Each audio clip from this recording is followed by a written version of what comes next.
보증기탕 보면 아시겠지만 한돈 반, 뭐 한돈 뭐 이렇게 돼 있죠. 근데 경학전서에 가면 숙지왕 한양, 6돈, 7돈 이렇게 나오죠. 석실비록 가면 어때요? 한 번에 먹는 약이 한근 이렇게 나옵니다. 보셨어요? 그런 점? 여긴 다 그래요. 한제 분량을 술을 넣고 달여서 한꺼번에 마시고 혼수 상태로 이틀 가면 낫는다. 그렇게 나옵니다. 석실비록. 이게 뭐를 의미하냐면 이 시대까지 그렇게 써봤어요. 물론 자원이 부족해서 그렇게 하기도 했겠지만 황기를 먹을 수 있는 사람이 아마 손으로 꼽았을 거니까 그 시대에 가면 자원이 부족해서 조금 썼을 수도 있는데 안 나은 거예요. 질병 치료를 못한 거죠. 그래서 양을 증가시키는 거예요. 물론 자원도 풍부해졌겠고 그것도 안 나왔어요. 그랬더니 더 증가시켰죠. 그러고 나서도 안 되니까 바뀌어요. 이야기가 염증론으로 바뀌어버립니다. 근데 염증론으로 바뀐 이때의 처방들 임증진암의안이나 뭐 있나 원병조변 같은 책들을 보시면 아시겠지만 다 뭐 서가, 우황, 뭐 이런 거예요. 다 금은화 막 몇 돈, 박하닷돈 막 이렇게 들어가요. 염증론에서 다룰 수 있는 방법을 다시 찾는 겁니다. 찾는데 이 의학이 나온 원류가 뭐냐면 향제 같은 거 쓰는 것들을 단순하게 의학으로 쳐다보지 마시고 식생활에서 바라보셔야 돼요. 태국이나 베트남이나 인도 같은 데 카레 뭐 이런 쌀국수 같은 거 냄새 많이 나는 그 요리에 향을 쓰는 이유가 뭐냐면 향이 다 방부제예요. 이해하시죠? 예. 그러니까 날씨가 습하고 더우니까 이 세균이나 이런 게 번식할 수 있죠. 음식물에서. 그래서 방부제로 쓰는 겁니다. 향을.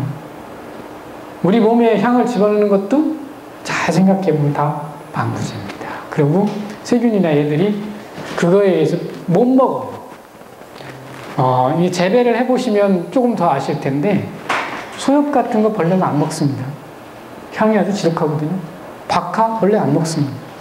예. 못 먹어요. 그게 방충 효과가 있는 거죠. 방부 효과도 있어요. 그러니까 그 탄저균이나 이런 거에 조금 안전하다. 이런 게 있는 거예요. 썩는 병이 좀 안전하다. 그런 것도 있어요. 그런 건 뭐냐면 바이러스 질환에 조금 더 안전하다. 지킬 수 있다.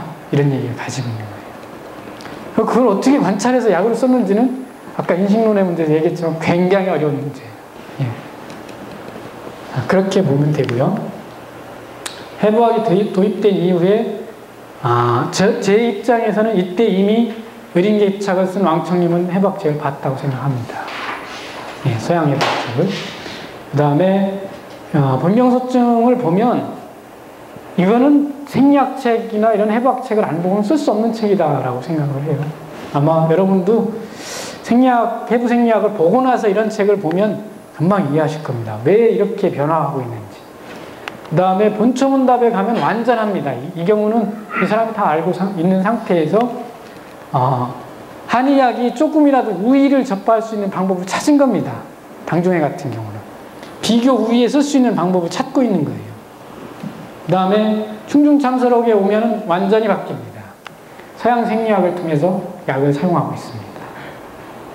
그러니까 지금 우리 입장이 요거 전 단계 요거 전 단계죠. 대한민국의 한의학 수준이 저는 그렇다고 생각해요. 그러니까 지금 이 과정을 거쳐 나가야 되는 거예요. 그러니까 1세기 뒤진 거죠. 중국의 중의학보다 1세기를 완전히 뒤져 있다. 그렇게 저는 생각합니다. 일본 의학보다 1세기 뒤졌죠. 명치유신하고 지금 의사들이 다 했죠. 그 과정을 의사들이 다 연구한 거죠. 물론 그 전통의들이 있긴 하지만 대부분 의사들이 했습니다. 일본 의학, 황한의학 종류들은. 그러니까 일본은 이미 해부 생리학을 안 상태에서 해석은 안 하려고 했고 일본 사람들은 그거를 왜 그러냐는 걸 해석은 안 했고 어떤 병에 듣냐를 아주 루틴하게 쓰면서 찾은 거죠. 그게 일본 황한의학입니다. 그래서 데이터로서는 일본 의학이 괜찮습니다. 그러니까 지금 당장 여러분들한테 과립제 같은 거 공부하는데 제일 도움이 되는 책이 뭐냐 그러면 저는 일본의학을 추천하고 싶어요. 거기에 나온 증하고 이 처방들을 이렇게 세밀하게 봐두면 사실 과립제 쓰기가 굉장히 편해집니다. 그 다음에 100년 전 일본의 그 중의사들이 이런 고민을 했습니다. 서양의학하고 수평적 교류를 하는 파, 그 다음에 중서의 서양의학파, 또 장단점 절충파, 그 다음에 병존파, 이렇게 나뉘어 있었습니다. 지금 우리 사회, 우리 한의사 사회에서도 아마 왈가왈부하고 있을 겁니다. 이 문제 가지고. 100년 전에 중국에서 이거 가지고 아주 심각할 정도로 아주 토론을 많이 했다고 보여지고 많은 사람이 도태했습니다. 그걸 어떻게 아냐? 노신 평전 보시면 루신이라고 나오죠. 거기 한의사 깐 얘기 나와요. 그 1900년도 초거든요. 한의사와 양의사를 놓고 한의사를 까는 얘기가 거기 아주 적나라하게 나옵니다. 도둑놈이라고. 자, 이제 외부에서 바라본 인체를 그리는 건데 이건 좀 과장인데요. 한의학을 여러분들이 동의보감을 열심히 공부하고 나서 인체를 그려봐라 라고 하면 아마 이렇게 그리지 않을까. 점점이 경락이고 말이야. 이렇게 그리지 않을까. 이거하고 너무 거리가 멀잖아요. 이놈하고. 이렇게 그려야 맞는데 이렇게 그리는 게 조금 문제가 있지 싶어요. 그래서 오늘 비교를 한번 해놨습니다. 예. 우리가 갖고 있는 환상적인 인체에서는 좀 벗어나줘야 되겠다. 사실에 가까운 쪽으로 좀 가줘라. 이게 사실은 아닙니다. 여러분이 보시는 제가 사실이지 이게 사실은 아니에요. 그죠? 인체라는 게 뼈다귀만 분할해서 움직이고 이런 거 아니잖아요. 예. 그러니까 이것도 근사치죠. 보고 싶은 것만 보고 있는 겁니다. 이런 말도 참 어려운 말인데 혈관만 혼자 움직이진 않잖아요. 그죠? 앞으로 혈관계 공부하겠지만 혈관만 따로 떼서 사람이 살아있는 거 아니잖아요. 신경만 따로 떼 있는 것도 아니고 뼈다귀만 따로 떼 있는 것도 아니잖아요. 그 외의 공집합, 모든 것이 합쳐졌을 때 살아있는 생명체로 작동하는 거잖아요. 그러니까 혈관 공부만 해서 야씨 해석 안 되는데 이러면 안 되죠. 그 모든 걸 공부하고 살아있는 인체로 이해해 드리셔야 뭐 환자가 와서 얘기하면 저 사람 어디 고장난 것 같으니 이렇게 생각해 볼 거 아니에요. 그죠? 혈관만 공부해 놓고 혈관은 안 고장났는데 이렇게 하면 안 되잖아요. 네. 자, 한의학에서 이제 인체를 아까 표리 8강에서 표리 뭐 이렇게 분류하는 얘기 있었는데 한의학에서는 바깥에서 이렇게 분류했어요. 바깥에서 분류해봤어요. 상중하, 내외 이런 식으로 분류하고 있죠. 그 이야기 바탕을 해부학으로 다 설명할 수 있다. 이렇게 혈관 구조로 조금 있으면 다 설명이 됩니다. 보시면 이게 혈관 구조예요. 상, 중, 하. 네. 혈액은 이렇게 돌 수밖에 없는 거죠. 혈관은 폐쇄순환계니까 배선된 대로 돌 수밖에 없고 배선이 이렇게 나눠져 있다는 얘기를 어떻게 이야기했냐? 이렇게 이야기한 거예요. 네. 두면상지가 하나로 움직이죠. 그 다음에 폐하고 복강이 마치 하나로 움직이는 것처럼 보이죠. 하지가 하나 따로 움직일 수 있는 상황이 혈관 구조로서 주어지는 거예요.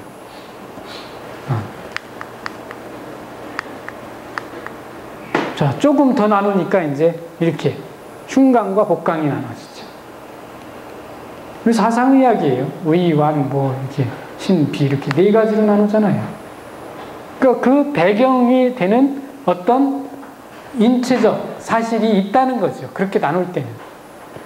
그 이야기를 이렇게 표현할 수 있습니다. 자, 이것도 이제 배선 구조예요. 이렇게. 나눠져 있죠. 이게 동맥인가요? 이게 정맥이고? 네. 그런 상태에서 이렇게 방으로 나눠져 있는 거예요. 그러니까 순환으로만 보면 바깥에서 충분히 어떤 증상을 캐치해낼 수 있겠죠. 배가 아프면 최소한 피가 뱃속에 더 들어가 있을까? 적게 들어가 있을까? 이렇게 생각할 수 있잖아요. 그게 염증이든 아니든 이건 상관없이 일단은 그렇게 생각해 볼 수 있죠. 설사하면 혈액이 뱃속으로 많이 들어있을까요? 혈액이 비어있을까요? 설사할 때. 이런 생각해봐야 돼요. 생각해봐야죠. 한 번도 생각 안 해봤으니까. 설사를 하루에 10번씩 한다면 혈액이 창자 속으로 많이 가야 될까요? 안 가야 될까요? 무조건 많이 가야 돼요. 왜? 그 물이 어디서 나와요? 혈관을 통해서 공급되어 나가지. 이해하셔요? 하루에 내장을 통해서 이동하는 혈류량, 체액량이 얼마냐면 10리터예요. 그러면 10리터가 장벽을 통해서 왔다 갔다 해야 된다는 거 아니에요. 그죠? 혈관 밖으로 나왔다 들어왔다 해야 된다는 얘기지. 설사를 여러 번 한다는 얘기는 혈액에서 체액을 계속 공급해줘야죠. 장액을 공급해줘야 나갈 거 아니에요. 그러니까 계속해서 혈액이 장 쪽으로 순환하고 있는 거예요. 설사한다는 얘기. 그럼 어떻게 치료하죠? 거꾸로. 치료법이 뭐예요? 안 가게 하면 되잖아요. 퍼낼 수 있는 방법을 찾는 거죠. 어디를 건드리면 제일 좋을까요? 간을 건드리는 거예요. 그렇죠? 여기 보시면 리버가 여기 있죠. 창자가 여기 있고. 외길이죠? 외길 통로죠? 장에서 빠져나갈 수 있는 건 간을 통해서 나가야 되는 거예요. 그래서 설사를 계속 심하게 하는 경우는 부자를 쓰게 돼 있어요. 독을 씁니다. 독을 쓰면 간은 움직일 수밖에 없죠. 훌륭한 방법이에요. 대표적인 처방이 팔미, 진무탕. 드라마 같이 들어요. 이해하면 쉽죠. 진무탕증 찾으려면 이거 머리 뻐개져요. 네. 넘어갑시다. 요거는 이제 퍼센테지예요. 혈류량 퍼센테지가 있어요. 관상동맥으로 10% 정도, 머리로 15% 정도, 근육으로 15%에서 50% 정도까지 왔다 갔다 해요. 근육은 쓰다 안 쓰다 하니까. 그 다음에 피부 10%에서 17%, 신장은 25%에서 4%까지 줄어들 수 있어요. 왜 줄어들죠? 근육으로 펌핑할 때 신장순환을 억제할 수밖에 없는 거예요. 펌핑 한쪽으로 하면 한쪽은 줄여줘야죠. 그죠? 그 다음에 간이나 이런 데는 25%에서 역시 4%까지 줄 수 있어요. 자, 보증기탕증이 이거예요. 체액량이 부족한 사람이 노동을 많이 해버리면 어디가 절단나겠어요? 이 그림을 보면 소화기가 절단나는 거죠. 소화기 혈류량을 이렇게 줄여놓으니까 소화가 안 되는 거예요. 그래서 노역퇴과 음식 실절이에요. 그게 보증기탕증이래요. 이 혈류 때문에 이렇게 생기는 겁니다. 근육을 많이 써버려가지고 내장 쪽에 순환을 줄여놓은 거죠. 정확해요. 그러면 저는 어떻게 계산하냐면 환자의 직업을 물어보죠. 땀나는 일을 하는데 지금 이 상황, 노역퇴과 음식 실절이면 그건 100% 보증기탕증이에요. 변증? 하고 자시고 할 것도 없어요. 대학볕에서 건축노동자 오면 두말 할 거 없어요. 저 보증기탕증이에요. 예. 그거 뭐 변증이 필요해요. 그렇죠? 이 문제예요, 이 문제. 자, 혈류량 변이를 좀 더 그림으로 이렇게 보여줍니다. 네, 많이 차이가 나죠, 이렇게. 줄어들었다, 늘었다. 근육으로 가는 혈류량이 약 20배까지 차이 납니다. 마라톤 같은 아주 그 강도가 센 운동들은 한 20배까지 증가합니다. 그러면 심장이나 이런 데는 4%가 아니라 거의 안 간다고 생각하시면 돼요. 자, 이렇게 얘기했더니 그거는 생리적인 상황에서만 그렇지 않냐 이렇게 얘기하는데 천만의 말씀이에요. 질병 상황도 똑같아요. 폐에 염증이 생기면 폐가 굶으면 안 되잖아요. 그럼 인체는 어떻게 방어해야죠? 순환으로 처리해요. 순환을 시켜서 열을 빼내야 될 거 아니에요. 라디에이터죠, 라디에이터. 그러니까 갑자기 폐의 혈류량이 처음에 엄청나게 증가합니다. 그게 열입니다. 그놈을 씻어서 어디서 내보내겠어요? 열을? 사지에서 내보내야죠. 피부를 통해서 내보내야 되잖아요. 그래서 구조가 있어요. 역류열관장치라고 해서 열을 실어와서 이렇게 나와가지고 피부를 타고 들어가요. 체온이 높아지면. 그러니까 곰게 할 수 없으니까 그런 식으로 해서 염증에서 대체하는 거예요. 당연히 폐 쪽에 혈류량이 엄청 늘어나겠죠. 그럼 어딘가 줄여놔야 되겠죠. 그렇지 않겠어요? 줄여놔요, 실제. 그거를 찾는 게 음양일지도 몰라요. 그 편차, 어디가 줄고 어디가 늘고. 근데 사람마다 조금씩 차이가 있어요. 누구는 감기만 걸리면 소화가 안 돼. 이게 이제 약한 장기가 드러나는 거예요. 그건 한약에서는 사상이라고 하는 걸로 다르죠. 맞아요. 그렇게 다루는 게. 근데 이렇게 보고 약을 써도 거의 맞출 수 있어요. 그렇게 저기 소양일까 소음일까 고민 안 하셔도 충분히 비슷한 처방을 선택해서 쓸만해요. 네. 훨씬 제가 볼 땐 좋을 것 같아요. 지금 금방 나오네요. 역류혈관장치. 그러니까 더우면 이쪽 정맥이 열리고 추우면 닫혔죠? 이쪽으로 열리고 닫혔고 바깥으로 열리고. 네. 이렇게 작동이 돼요. 아까 창작 쪽의 혈류가 외길수순이라고 했죠? 간을 통해 나간다. 외길수순은 아니에요.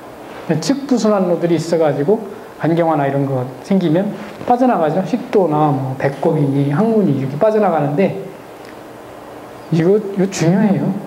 그래서 목 질환 있잖아요. 편도선염 이런 거 자주 앓잖아요. 그럼 다 소시오탄증이에요. 왜 그런지 이해하시겠어요? 네, 간 쪽의 혈류량을 증가시켜줘야 목의 부담을 덜 주는 거예요. 소반중탕 써도 돼요. 요거는 기술적인 문제니까 이런 게 더 듣고 싶으신가?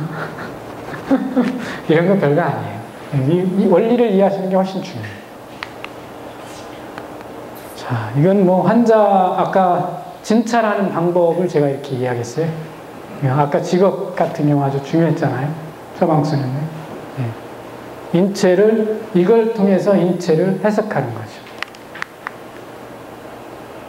요즘은 기술이 좋아가지고 이렇게 좀 비스무리하게 표현을 해줬어요. 혈액이 움직인다. 이렇게. 기술이 좋죠. 네. 호흡이 혈액을 이렇게 움직이게 한다. 심구하게 호흡보사가 있는데 아주 중요합니다. 생각보다 이 혈류나 체액을 움직이게 할 때 호흡보사는 상당히 중요합니다. 써먹을 줄 알면 참 드라마 같죠. 무릎 부종 같은 거, 초기 부종 있잖아요. 무릎 다쳐가지고 초기 이렇게 부어오는 거 있잖아요. 이런 거 잘 빠집니다.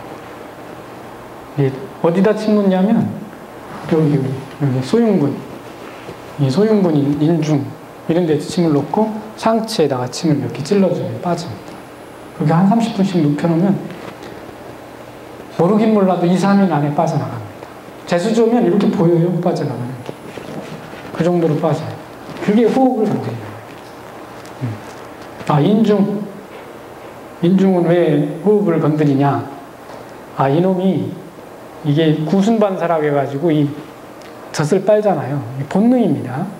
본능이고 그게 호흡력과 관계가 있습니다. 젖을 빠는 힘이.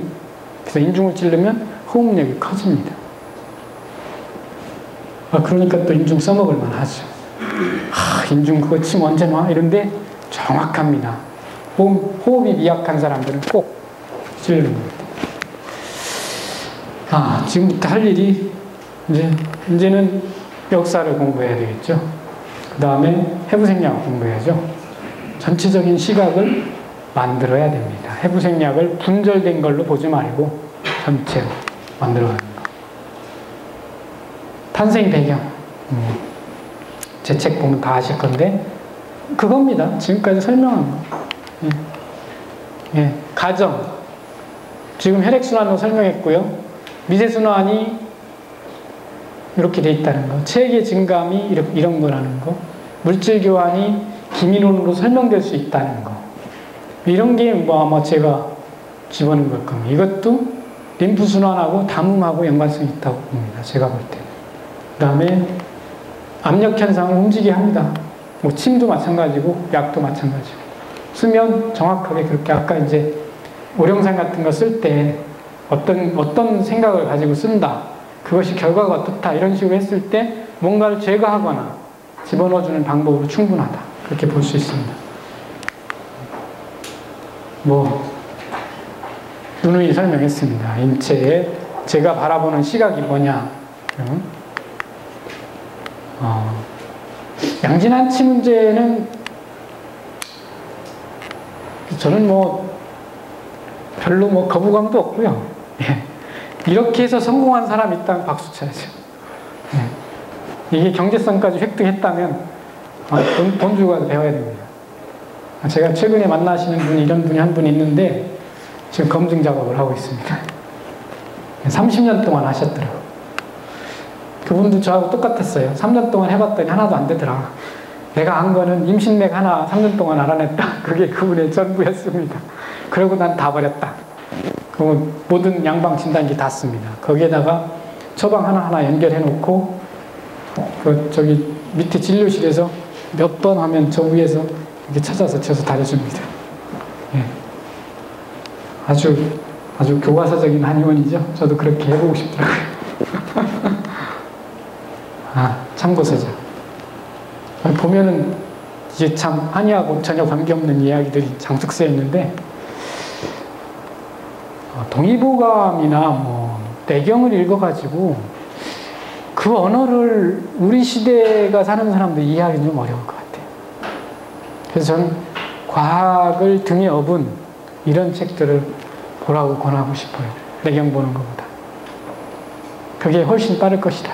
예.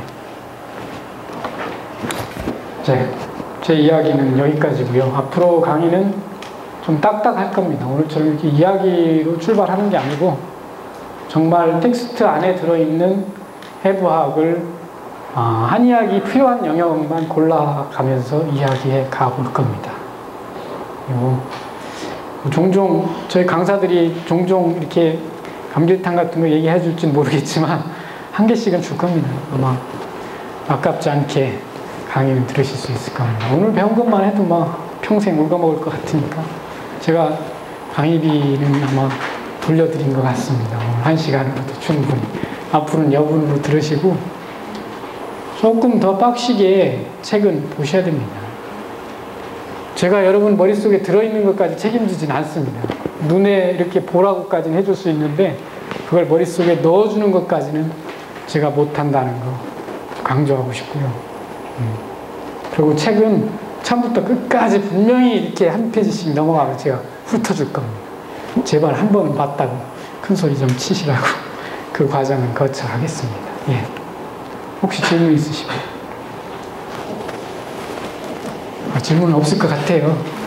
지금 제가 한의학 설명한 것도 아니고 너무 큰 영역에서 이렇게 가지치기를 해서 지금 해부학까지 왔습니다. 문턱에 왔고 이 과정만 익혀주면, 이 과정만 조금만 열심히 해주면 사실 두 번째, 세 번째 과정에 와서는 여러분 룰루랄라 할 수 있습니다.